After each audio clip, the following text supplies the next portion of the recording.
Hi guys, வணக்கம். இன்னைக்கு நம்ம வீடியோவில் ஃபர்ஸ்ட்டாக தெரிகிறது யாருன்னு பார்த்தீங்கன்னா விநாயகர் தான். ஏன் அப்படின்னா இன்னைக்கு வந்து ரொம்ப ஸ்பெஷலான டே தான். அது என்ன டே அப்படின்றது எல்லாருக்குமே தெரியும். அது விநாயகர் சதுர்த்தி தான்.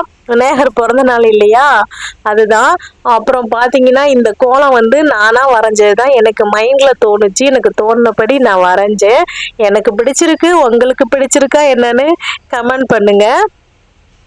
அதுக்கப்புறம் இந்த வருஷம் வந்து விநாயகர் வச்சு பூஜை பண்ணணும் அப்படின்னு எனக்கு வந்து மைண்டில் தோணிகிட்டே இருந்துச்சு.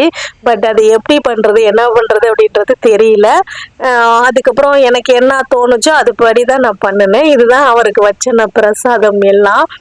அதுக்கப்புறம் விநாயகர் வந்து சடனாக நேற்று வந்து ஒரு மதியத்துக்கு மேலே தான் எனக்கு தோணுச்சு. அப்புறம் போய் விநாயகர் இன்னைக்கு வாங்கி ஆகணும் அப்படின்ட்டு கிளம்பி போய் வாங்கினா அங்கேருந்து அத்தனை விநாயகர்லாம் எனக்கு இவரை தான், இந்த கலர் தான் பிடிச்சிருந்துச்சு.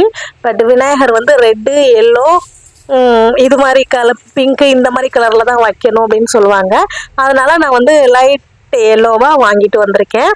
விநாயகர் வந்து அழகாக தான் இருப்பார்.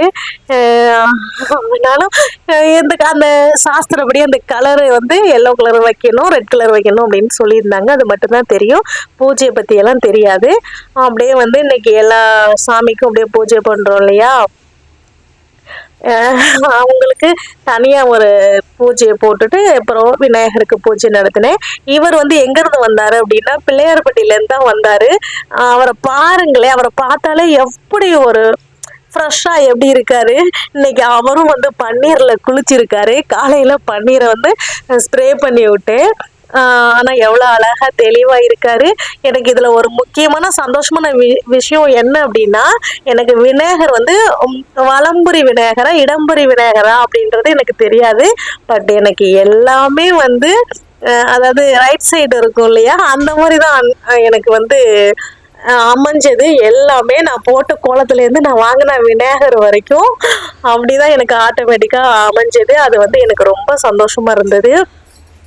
இப்போ நான் பூஜை பண்ணிட்டு இருக்கேன், ஏதோ ஒன்று குறையா இருக்கே அப்படின்னு பார்த்தா மொபைலில் ஃபோனு சரி வீடியோ ஷூட் பண்ணிக்கிட்டு எந்த கையில் பெல் அடிக்கிறது, அந்த பெல்லு தான் குறை.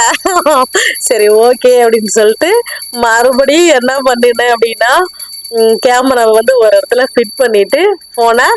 அதுக்கப்புறம் வந்து நான் பெல் அடித்து நான் வந்து தீபாராதனை காமிச்சேன். பெல் அடிக்காமல் எனக்கு வந்து சாட்டிஸ்ஃபைடு இருக்கவே இருக்காது, சாமி கும்பிட அந்த ஒரு ஃபுல்ஃபில்லே இருக்காது. அதனால் மறுபடியும் பூஜை பண்ணியிருக்கேன். அதுக்கப்புறம் நான் எப்படி எனக்கு தெரிஞ்ச மாதிரி நான் பண்ணினேன், அவ்வளோதான். பார்த்தீங்கன்னா எனக்கு வந்து இந்த விநாயகர் நம்ம வீட்டுக்கு வந்ததில் வந்து எனக்கு ரொம்ப ஹாப்பி தான். எப்படி பண்ணணும் பூஜை அப்படின்றது ஒரு பக்கம் இருந்தாலும் எனக்கு எப்படி தோணுச்சோ அதுபடி தான் நான் பண்ணினேன். யாரெல்லாம் இந்த வருஷம் விநாயகர் வச்சு பூஜை பண்ணியிருக்கீங்க அப்படின்றது தெரியல. பட் நான் இப்போ தான் ஃபஸ்ட்டு விநாயகர் வாங்கி பூஜை பண்ணிகிட்ருக்கேன். பார்த்தீங்கன்னா எனக்கு இது கோலம் தாங்க ரொம்ப பிடிச்சிருந்துச்சு. பாருங்க, கொஞ்சமா எனக்கு தெரிஞ்ச மாதிரி நான் செஞ்சு நான் பிரசாதம் கொடுத்து நான் பண்ணியிருக்கேன். இன்னைக்கு இவரை பார்க்கல ரொம்ப ஹாப்பி. வீடியோ பார்த்ததுக்கு ரொம்ப ரொம்ப நன்றி. தேங்க்யூ, பாய்.